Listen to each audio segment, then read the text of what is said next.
Ladies and gentlemen, welcome back to the channel. Welcome back to a brand new video. Today we got something a little different, man. So we got Ronnie reacting to the Punk Rock MBA video about himself. I know Ronnie got into a little scuffle. I assume this is like one of his former bandmates. I don't know. I think it's one of his former bandmates or something. But yeah, basically, someone made a video about Ronnie. Ronnie reacted to it. I haven't seen the original video, so I don't know what's going to happen here. I do got grilled cheese because, like, I'm hungry, bruh, and this is like 19 minutes long, so we're gonna be here a while. Bruh, if you have any more drama videos that you want me to react to, let me know because I don't know. I like reacting to people beefing. Call me a bad person if you want. Just like two celebrities going at it is entertaining as hell. As long as no one gets hurt. You know? Anyway. Y'all boys and girls ready? I'm ready. Let's go. People. I said Then it. he's been the vocalist of Falling in Reverse. A lot of people have asked for a video about... Let's watch this.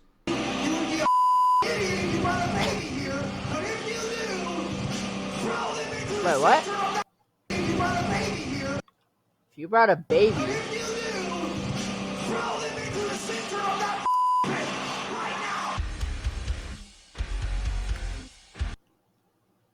I'm pretty sure he was just playing. Like, I know Ronnie's humor, and I'm like 99% sure he doesn't actually mean throw your child in the center of the pit. You know, the thing about these drama channels and stuff, they will take a clip, put no context to them, and just post them. And like, look what he said. But they don't show everything that led up to that moment. They only take like the bad stuff, put it up, and they don't care about the context. They're like, well, he said throw your child into the pit. Obviously, he was joking, dog. You know, people are so serious, man. People can't take a joke.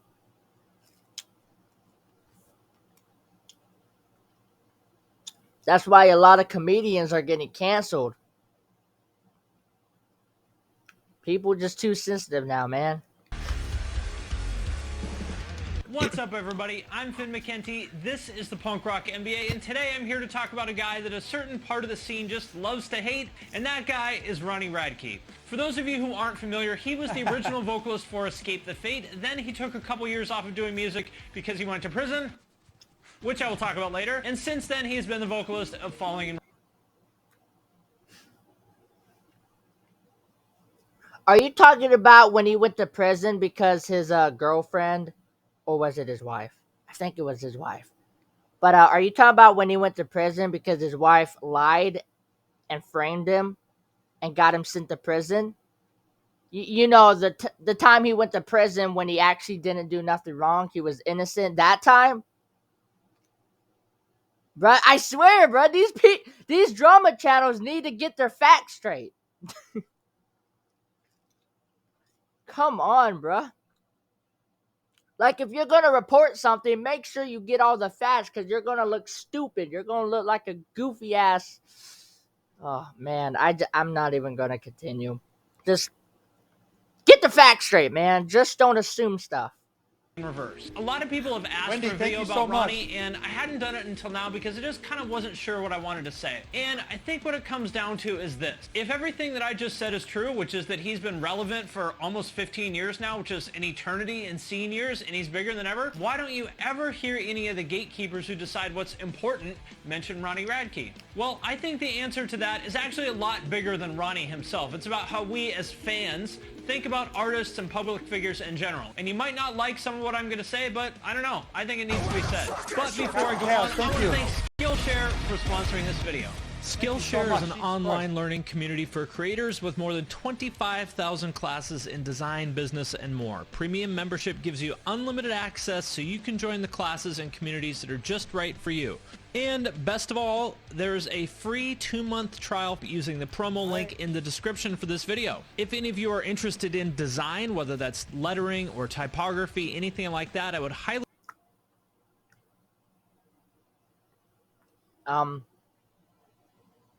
the gatekeepers that decide what's relevant, bro, they're nothing but, bro, they got their favorites. They got their favorites. Like, there's a lot of good artists out there that that can't get on the radio. Like, I think for a while, like, take Eminem for example. Obviously, people love Eminem, but the gatekeeper I don't get it, bro. Like 20 years later, people still try to hold Eminem down. But Eminem is one of the very few artists.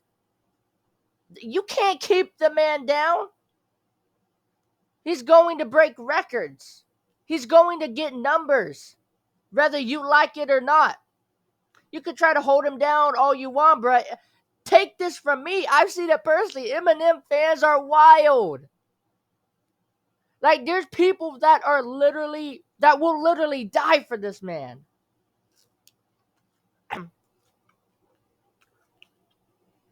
Tom McDonald's another one. Nobody likes Tom McDonald because he spits real shit. And people can't handle that. People can't handle the realness. Another one is Dax. I never reacted to Dax on the channel, but y'all should know who Dax is, you know? You don't ever hear of Dax because people don't like the realness. They rather listen to 6ix9ine or Lil Pump. You know? People like that. Sad, man, but it's true. I suggest you check out Jessica Hish's logo design masterclass. Skillshare is also super affordable. An annual subscription is less than $10 a month. So if you want to get your learn on and support the channel by showing Skillshare how awesome this audience is, hit that link, sign up, and we'll see you there. I also want to thank Ronnie for his time. He answered a bunch of questions for me as I was writing this video. So with that out of the way, let's get into it. Part 1, ahead of the curve. If you've watched any of my other videos, you probably have a good sense of what I like. People who come out of nowhere, do something that nobody saw coming, that pisses off the critics and the gate. Wait. Ronnie answered these questions? Oh. Maybe this channel, or maybe this video might be accurate after all. I thought this dude just did a couple of half research, and just, you know, did stuff. I'm not letting you off the hook yet. I gotta know what you're gonna say. Keepers because they don't understand it, and then go on to be proven historically correct and get the satisfaction of seeing those same gatekeepers later do a 180 and pretend that they liked it all along. And Ronnie has been one of those people pretty much his whole career. Oh God, don't show this. That line is kind of an obnoxious braggy. I never seen that song. Wait. I never seen that. Hold on, let's back up. Those people pretty much his whole career. Roddy was like, "Oh God, don't show that one, not this." But I never heard that song before. I have to check that out. Oh God, don't show this. That line is kind of an obnoxious, braggy way to say it, but right. He isn't wrong. Escape the Fate were absolutely one of the most influential bands of their generation, and a whole lot of people bit his style, and honestly still do. And it's easy to think of them as just another scene band, but actually what you think of as a scene band is largely based on a template that they had a big hand in creating back in 2006 or 2007.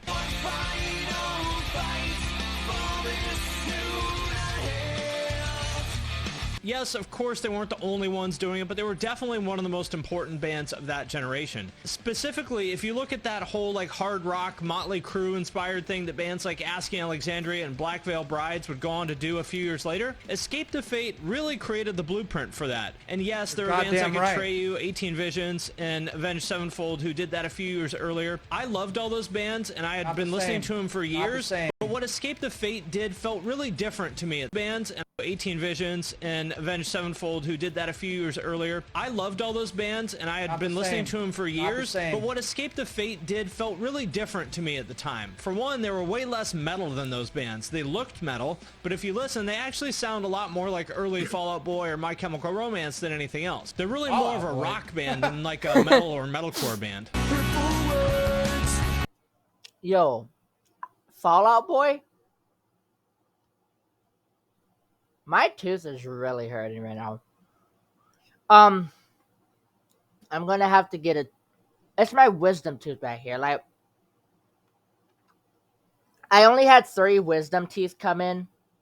My 4th one never came in, so thank you for that. But yeah, I only had 3 wisdom tooth came in. I had my 2 of them pulled on this side. I still have 1 more right at the bottom, but I just never got it pulled yet. I'm gonna have to, and I'm not looking forward to it.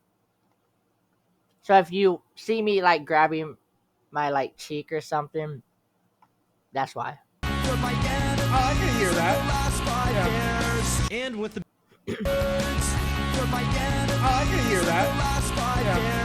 And with the benefit of hindsight, it's obvious to me why they took off the way that they did. First of all, their songs were just way, way better than pretty much all their peers. And second, Ronnie was a natural. He was just one of the best frontmen in the genre and still is. If you were around back then, you will know exactly what I'm talking about. Situations was huge. That was an early MySpace hit single, and I totally get why. It's a super catchy song. They're cute guys who just nailed that whole scene look, and they also had a great video for the song that was perfect for kids to watch on Steven's Untitled Rock Show after school. Now, whether you like them or not is up to you. If you're not into Escape the Fate, that's totally fair. But the fact is that they made a huge splash with their debut album, Dying Is Your Latest Fashion, and Ronnie was the face of that whole thing. Hello, Thurman. It's your first day of school. Now, as most of you know, this was his last recording with Escape the Fate due to legal issues. He actually went to prison, which I'll talk about in a minute. He was replaced by Craig Mabbitt of Bless the Fall, and Craig has been their singer ever since. And actually, I really like the Craig era of the band. It's different than what they were doing with Ronnie, but I think it's really good, and they're a really successful band. As of now, they have 1.4 million Spotify listeners,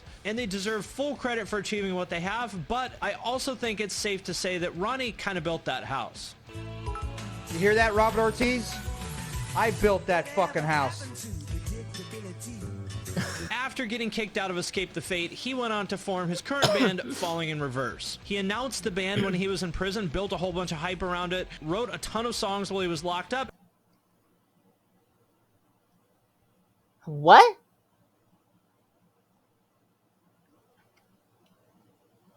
How do you announce the band when you're in prison? I don't think you have your phone on you, and do you just like, hey, yo, guard, yo, guard, spread the word. Falling in Reverse is coming this summer. I want the whole streets of LA. I want Massachusetts. I want Maryland. I want Tampa Bay, Florida. You know what? Even Rhode Island, bruh. All of America. I want them to know your boy's coming out of prison and he got a new crew. Yo, that's crazy. And he wrote a whole bunch of songs.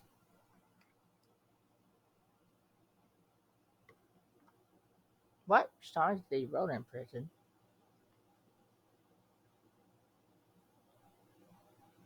And hit the ground running as soon as he was released in 2010.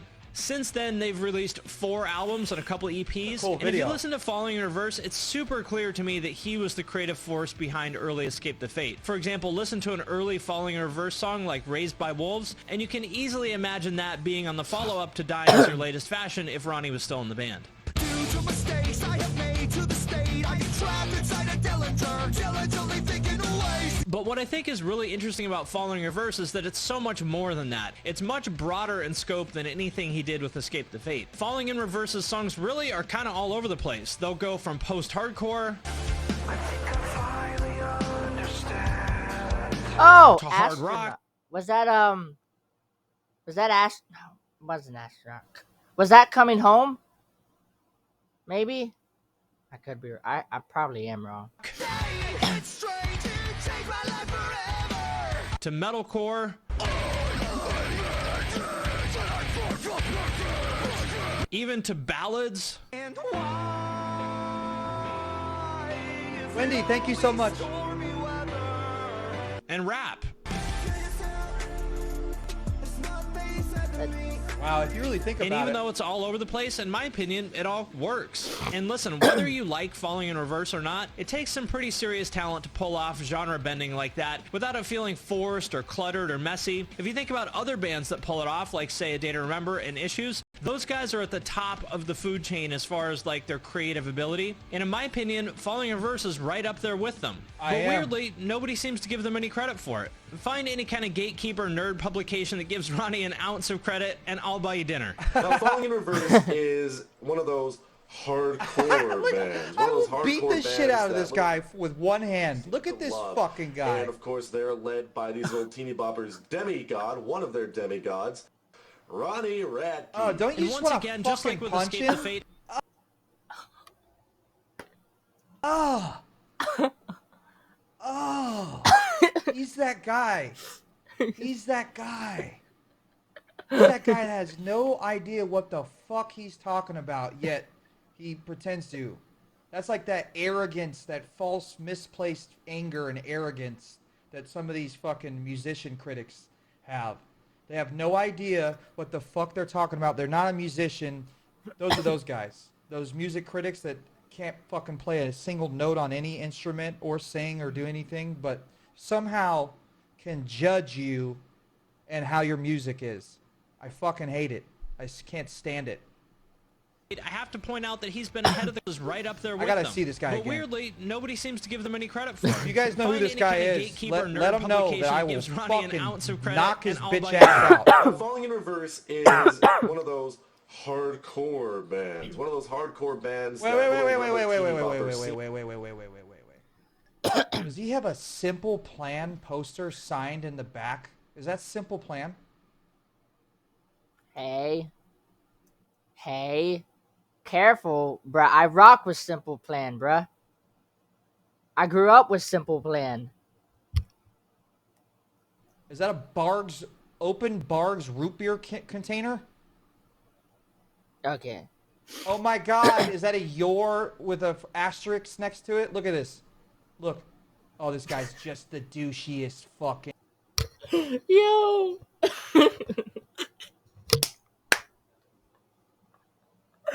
Yo, bruh. You could tell he got straight A's in English class. He's a grammar Nazi slash... he's a grammar Nazi slash... A grammar Nazi? What? I don't know. I can't handle it. A grammar Nazi? What? What are you talking about? He's a grammar Nazi. He drinks Barg's root beer, and he has a monitor from like 1992. This monitor. Fuck you. Barb to love. Troopers. And of course, they're Barb Troopers, gross. I personally drank Dr. Pepper, bruh. That's probably just Southern. Bruh, you know Southern people, we love our Dr. Pepper. You already know. led by these little I like Cherry Coke too. Cherry Coke and Dr. Pepper I rock with, but like the majority of the time it's Dr. Pepper. teeny boppers demigod, one of their demigods, Ronnie Radke. And once again, just like with Escape the Fate, I have to point out that he's been ahead of the curve by several years with Falling in Reverse as well. I remember when the song Alone came out, and everyone thought it was just insane that somebody in Anna, metalcore holy would shit, do thank you. rap, because you can't do that, right? People talking nothing but chatter. Why'd you switch your style up and that I don't matter? Well, fast forward Emo a few years goddess, later, thank and you. you couldn't Fuck. even begin to count the number of guys who went from being in a metalcore pop punk band to being a rapper wearing Gucci sneakers. Like, at this point, that's so common that it doesn't even raise an eyebrow, and Ronnie did it years before just about all of them.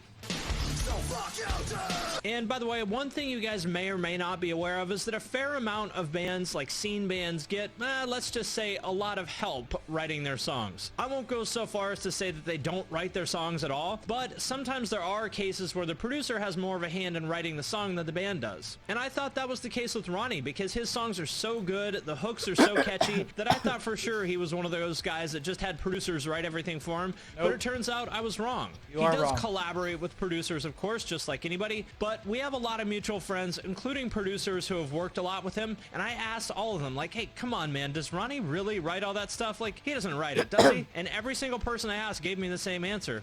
Yeah, no, he writes it. So there you go. I was one of those people that didn't want to give Ronnie any credit, and I was wrong.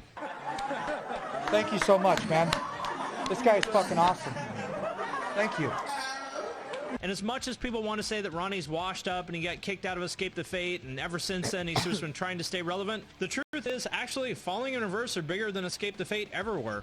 Their latest album is about to go gold. They're sitting at almost 2 million Spotify listeners, and yet, like I said, he's pretty much ignored by the media unless there's some kind of drama involved. And speaking of drama, that brings us to part 2. Yeah, but I heard Ronnie's one of these guys that some people just love to hate and kids love to talk about in comment sections. And to be fair, he brings some of that on himself by engaging with them on social media when he probably shouldn't, saying some unwise things that probably would be better left unsaid. But putting that aside, I wanted to find out what is actually the deal with so many of the things you often hear about him. Didn't he go to prison for killing a guy? Not exactly. He was on probation after being part of a fight where somebody did get killed. Then he failed a drug test, which is a probation violation, and that is what he went to prison for. He personally didn't kill anyone. Ronald Radke was found guilty for his role in the death of 18-year-old Michael Cook. He was shot and killed more than 2 years ago now. Didn't he sexually assault someone? I vaguely kind of remembered some headlines about this, but I wasn't really sure what happened, so I looked into it. Here are the facts as far as I can determine them. Ronnie Radke has been exonerated as fully as can occur in less than 1 week. The police swabbed the tour bus and the car and found no evidence of a rape. The police have taken no action against Radke. The police did not arrest Radke. The prosecutor has not charged Radke. Radke was not required to post bail. No restrictions have been placed on Radke's movements. And here's the court paperwork that pretty much backs that up. Didn't he hit some girl with a mic stand? Yes, he did. For whatever reason, he thought it would be cool to throw the mic stand into the crowd and hit a couple fans a few years ago. Probably not the smartest thing in the world for him to do, and he seems to genuinely regret his poor judgment on that. The main thing that I do regret is the incident involving the microphone stand, and I apologize profusely for that. It was a stupid move on my part. Ronnie's such an asshole. Didn't he say fill in the blank stupid thing on Twitter? I could not possibly go through the list of all these things, but the answer is yes, he probably did say that. He definitely makes things worse for himself by saying some dumb shit on social media and firing back at trolls when he probably shouldn't, and I'm guessing he would probably agree with me on that. Hey, I do agree, yeah.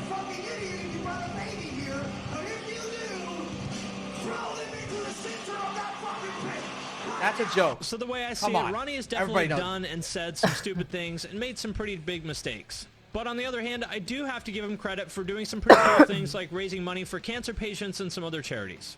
And from reading his lyrics, which, by the way, are a lot more substantial than I think people realize, what I see is someone who was probably in a pretty fucked up place when he was younger, who's now trying to be a better person. And as somebody who's gone through a similar kind of journey, I honestly relate to a lot of it pretty hard. I have tried so hard to be a better soul. I mean, sometimes it's almost like a poppy or hate breed.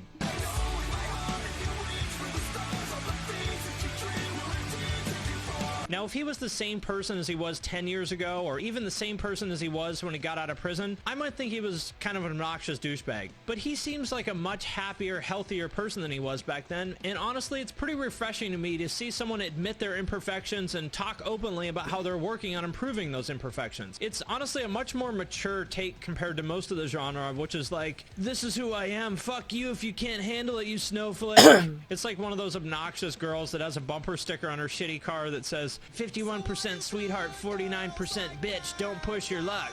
I think it takes a Girl, lot thank more you. courage to publicly say that you aren't perfect and that you have shit to work on. And to the extent that you think artists have a responsibility to be a positive influence on their audience, which I think they do, I think it's way more helpful for kids to hear that message than if anyone tries to tell you what to do, then just tell them to suck my fuck. That's not going to help a kid succeed in life. No, it's Yeah, not. I think about it. I think about That's something that's the yo. I see people. They're like, if anybody tells you what to do, you tell them to suck it and keep doing what you're doing. It's not always the case, man. If someone's being an absolute dumbass and they're doing something stupid, remember, somebody tries to help them, hey, suck it, man. Get out of here. Well, that's not good. Because you just told them to just move on, keep doing what they're doing. But what if they're doing something bad, huh? See, a lot of people don't have real friends. You may think you have a best friend, but trust me, you don't.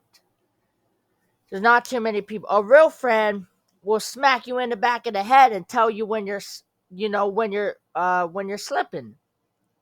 Be like, hey, straighten your ass up.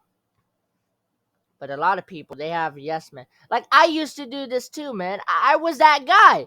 I was that guy that knew my friends were doing something wrong, but I'm like, no, you keep doing what you're doing. I was that guy at one point, but did I learn? I mean, I learned the hard way. Like, if you don't tell them they're doing something wrong, you're like, oh, you're doing a good job, and then it backfires on them, they're gonna blame you. They're like, why do you tell me I was doing that? Why do you tell me to knock it off?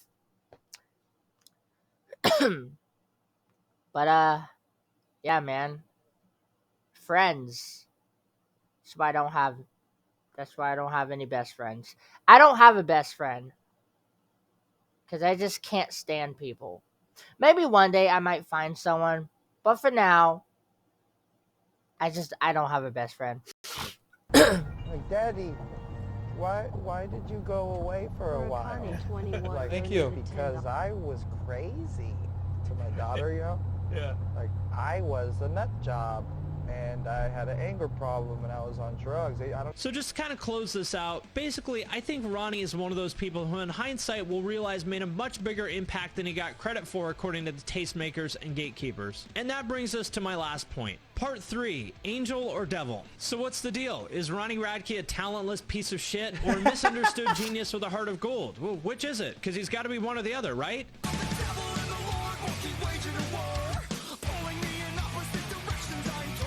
Well, the way I see it, and that brings me to the larger point in this video, it's actually not that simple. Humans are complex. We rarely fit neatly into any one label, but a lot of people can't handle complexity. They want to put you into a neatly labeled little box where they can file you away and never think about it again. So when people like the gatekeepers and tastemakers that I'm always making fun of run into someone like Ronnie who doesn't fit into one of their pre-existing categories for what they're supposed to like, they hate on it. Until years later when it becomes clear that they were historically wrong, that this person or artist that they didn't understand was actually important, and then they do a 180 and pretend that they liked it all along. Like the articles you're seeing pop up now about how influential Attack Attack was, published by the same kind of sites that would have talked shit on them 10 years ago. And the same is true of a lot of other bands that are now universally praised but hated at the time, like Green Day, Blink-182, NoFX. That are now universally praised but hated at the time, like Green Day, Blink-182, NoFX. I've seen this happen so much. I love Green Day, bro. I like Green Day. Green Day is great too. Back then, a lot of people hated Green Day, and I'm like, a lot of people hated Green Day back then, but not this guy. I loved Green Day. I rocked with them. So many times over the years, the same people who won't write a word about him now, in 5 or 10 years, they're going to write some gushy, pretentious article about how Ronnie Radke and Escape the Fate changed everything in 2006. But anyway, just to kind of bottom line this whole video, the point is, be better than that. Don't jump on the bandwagon and shit on some new artist just because all your new friends are shitting on him. If you don't like it, that's cool, but don't be that guy. Don't be a headline reader. Don't just repeat the things you hear other people say without looking into the facts. You don't want to be the music equivalent of the boomer dad who shares fake news shit on Facebook like, inside Hillary Clinton's plan to take guns away from cops. And as for Ronnie, well, I think he's going to be here for a while. He's got a line in one of his songs about how he's going to be doing this until he's 70, and I don't think he's bullshitting. Wow. So I'm setting myself a reminder to check in and hold him to his word. If he's not rapping about Gucci sneakers in 2054, I'm going to be very, very disappointed. All right, there you have it. For any of you who asked for a video about Ronnie Radke, now you have one. Those are my 2 cents on Ronnie. Let me know what you think in the comments. What do you think about... Everything he said was 100% correct. I didn't disagree with one thing he said. That's how I feel. What a fucking great person. I just wanted people to know who I really was, in a sense of that I'm not like this crazy bad person, you know, like, I don't know. You know what's crazy? He predicted the future because he's saying that now everybody's kind of changing their attitude. All of a sudden my new song's doing fucking #1, and all these media sites are like, I knew it. I knew that this would happen. We predicted this. But like, those motherfuckers talk so much shit. They talk so much shit. Vice magazine and all those fucking bitch ass fucking media sites, that they talk so much fucking shit about me when I first started doing that rap stuff. Lo and behold, now they're fucking eating their words, huh? I'm a walking fucking example of how you shouldn't listen to anybody but yourself. Listen to your heart. Do not listen to anybody's advice when it comes to following your heart. How are you going to listen to somebody's advice when you want to follow your heart? Whatever your heart's telling you to do, you need to do it. Somebody else's advice is not going to fucking lead you to that same thing unless they're telling you to follow your heart. That's the best advice you can get, because anything else other than that, when it comes to this kind of stuff, is not right. You got to scratch and claw your way to the top. That's how it works. Period. It's crazy. He hit the nail right on the head, man. Unbelievable. With that said, for people. That is true, though. If you think about it, you can't trust any media sites. You just can't.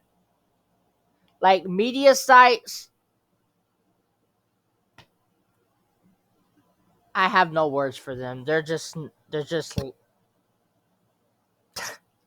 you just can't trust media sites. But anyway, this video is really long, so I'm just going to end it here. If you like this video, hit that like button as hard as you possibly can. Subscribe while you're at it.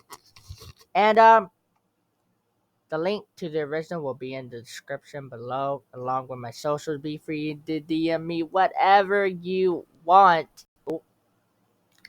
And as always, guys, I will see you in the next one. Goodbye.